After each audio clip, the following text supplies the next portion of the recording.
Hi wine friends, and happy Wine Wednesday. If you are new, I'm Allie from A Glass After Work. Thanks for joining. Today I wanted to share with you my wine.com haul. I do buy wine on wine.com, actually a fair amount, especially because it is free shipping because I have the stewardship membership, which is like $50 a year. I get free shipping and then I get a whole case delivered to work and then I can just bring it home easily.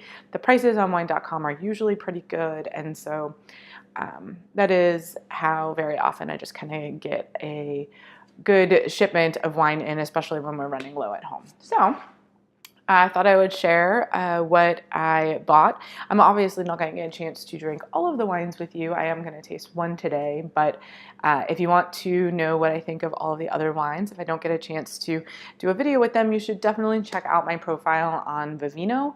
It's a wine app and I put all of my reviews on there. So you should check out my VIVINO profile if you want to know more about the wines I'm drinking when I'm not having a chance to do a video with you guys. With that, let's dive on in. So what I'm going to taste today is the Herència Altés. This is a red wine from Spain. This is a 2016, and it was actually initially recommended to me by my friend Chip, who tasted it, knows I love red wine, and was like, ooh, this is right up your alley. You need to grab a bottle. He actually ended up grabbing a case for himself, and when he did, he let me taste one of the bottles that he opened, and I fell in love with it. It's a $12 bottle of wine on wine.com, so very, very affordable. And as you'll see, my hope is it's going to still be a very tasty wine. So we got a nice dark ruby color going on in there. And some good, it definitely needs a little bit of time to air. There's some alcohol that needs to burn off a little bit, but as I've had the bottle open just for just a little bit, it's a lot of it has already started to burn off. Definitely some red plums, some red cherries, and some raspberries, and maybe like the slightest hint of like juicy strawberries going on in there. I'm also getting some good earthy notes, a little bit of white pepper. Yeah. All right. Why don't we give it a taste? Cheers. I still love this wine. It's so good. So I would say it's kind of light to medium bodied, medium tannins, medium acid. So for somebody who doesn't like a whole lot of gum pull, this is definitely going to be a good wine for you. Be fantastic with what you think of as being kind of the Mediterranean food, Spanish food, grilled lamb. This would be great with some lamb. Similar palate to what was on the nose. Some strawberries, some raspberries. Also getting a little bit of like rosemary and thyme in there. Definitely still the white pepper.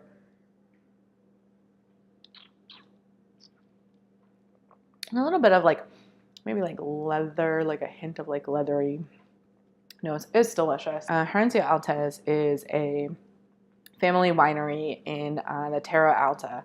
Terra Alta is in the southeast corner of Catalonia, and it's a really like it's a wine region that is not particularly well known, but they are producing some great grapes there. And the town where this winery is, PETITE, is actually where about 50% of the grapes are grown in the Terra Alta. And most of those grapes are given to co-ops or they're given to big companies, but fortunately there's also some smaller folks that are making some beautiful wine. So I highly recommend, if you see this, if you jump on wine.com, like you're not going to beat the quality price ratio for a wine like this, but also if you just see a Terra Alta wine in general, give it a shot. Like I think you'll really enjoy it, and it probably is going to be a good quality for the value in terms of money. With that, why don't we take a look at what else I grabbed from wine.com. So we've got the two Herència Altés. And then I grabbed a director's cut Zinfandel from the Francis Coppola Winery. And I think I've mentioned this before in my previous wine.com hauls.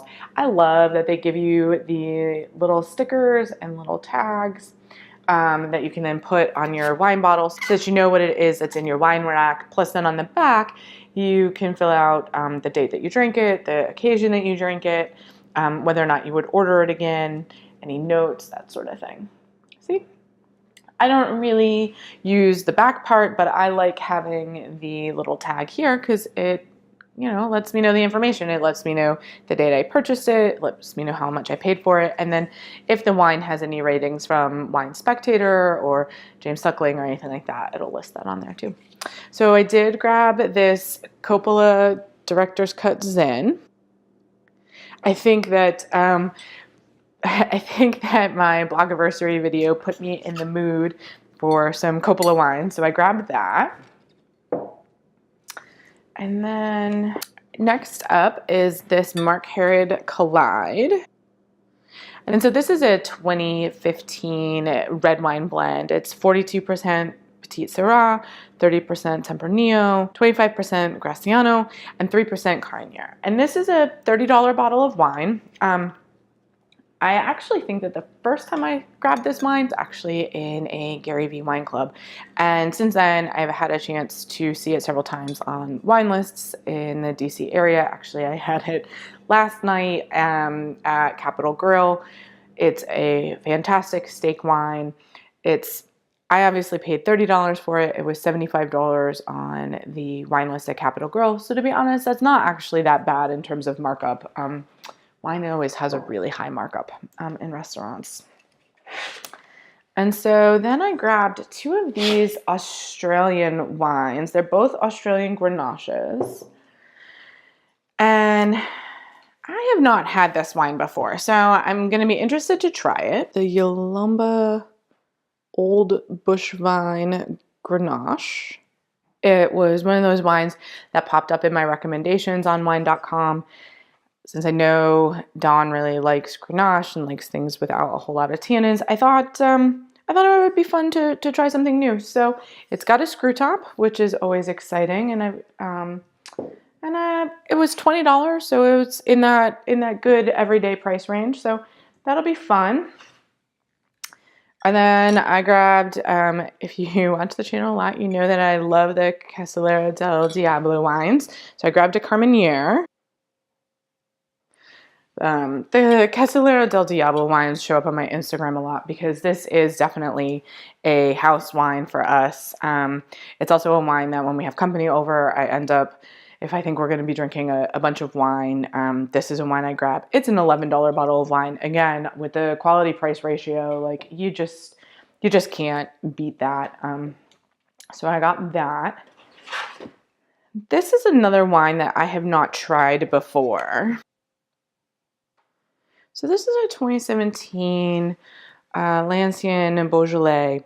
I've had their Nouveau Beaujolais, which I have really enjoyed, and I thought that it would be fun to add some Beaujolais to our wine drinking repertoire, just because we don't drink a lot of it. I don't know why I like Beaujolais. We don't drink a lot of it, and so this is an affordable one. It's $19, and I thought it would be a good way to branch out a little bit.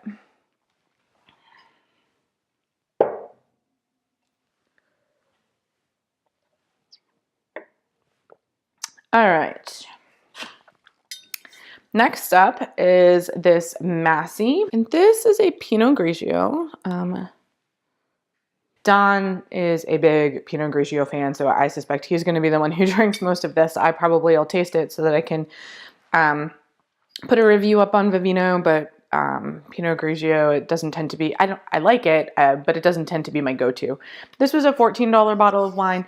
I grabbed it. We haven't had the MASI Pinot Grigio before. I grabbed it though because MASI makes a Amarone that I really, really enjoy, as well as another red wine blend, which is more on the affordable end. The Amarone is a little more expensive. I think it's like $50 bottle of wine, but then they have like an everyday bottle in the like $18 to $19 range. I'm sure I will do a review of it at some point because I really do enjoy it, and we do end up with it a bunch, but I've never had any of their white wines, so I thought this would be a fun one to check out, see what we think of it. Then I also grabbed 2 of these. This is the 2016 collaboration between Chateau Ste. Michelle and Dr. Lucin. So the 2016 EROICA, it's going to be a slightly sweet wine, so it's not completely dry, but it's not medium dry either. So there's going to be a little bit of sugar in this, but I thought it would be a really good wine to try. I like Dr. Lucin, I like Chateau Ste. Michelle, and we don't drink a lot of Riesling, but we do eat a lot of Asian. We cook a lot of Asian at home, and we do make it a little bit on the spicy side, and Riesling and spicy go really well together. We've actually been doing a lot of Blue Apron, and I don't know if you're fans of Blue Apron. I'd love to know what your favorite Blue Apron dishes are if you are a Blue Apron subscriber. But we have had some really spicy dishes from Blue Apron, and they've been really good, but it made me think that having a Riesling or 2 to go with some of those dishes would be nice. So this is an $18 bottle. Again, with the trying to branch out our wine drinking a little bit, I thought that would be good. And then last up in this case is the Intrinsic Wine Blend. It's a 2016 from Washington State. Check out that bottle, right? Isn't that awesome? So, this is a red wine blend. It's 52% Cab Franc, 44% Malbec, 3% Cabernet Sauvignon, and 1% Merlot from Intrinsic Wine Company. And this label is done by a Brooklyn street artist named Zimmer. I'm actually going to do a review of this wine in particular. It might actually be the next one that gets posted. March is Washington State Wine Month. And so I'm going to actually review this wine for Washington Wine Month. I've had it before. I like it. If you're on my Instagram, you've definitely seen it pop up because I admit I bought it when I was out in Oregon with my friend Courtney. It was the first time that I'd actually seen this label, that I'd heard of Intrinsic Wine. And I thought it was just beautiful. I mean, it was a purchase that was made entirely based on label, having no knowledge about the wine at all. It just looked beautiful. And the reality is the wine is beautiful too. I loved it. And it's gotten some good ratings from the critics, so I don't always put a lot of stock in that, but it's also got a lot of good ratings on VIVINO. I think it had something like over 800 reviews on VIVINO. So it's something that is clearly being enjoyed by the critics and by regular everyday wine drinkers, and it's a $20 bottle of wine. I know I've seen it in Costco because I've bought it there several times. It's obviously on wine.com. It's in our local grocery store, so I know I can grab it there. And so I'm looking forward to sharing this one with you guys because I definitely think it'll be a good way to celebrate Washington Wine Month. And with that, I think that's a lot of wine going on there. So that'll keep us busy for a little bit. I'd love to know, do you use wine.com? Do you order your wine from there? Are you an online wine buyer, or do you tend to grab your wine from elsewhere? I'd love to know. Let me know in the comments. Where do you get your wine from? If you enjoyed this video, don't forget to give it a thumbs up. I really appreciate those. And if you aren't already a subscriber, you can do that by either clicking on the caricature right here or on the subscribe button down below. But don't forget, also click on the bell because it'll notify you when I upload a new video, which is going to be every Wine Wednesday. And if you're looking for a recommendation, you can find one right there. Thanks for joining, and happy Wine Wednesday. Cheers!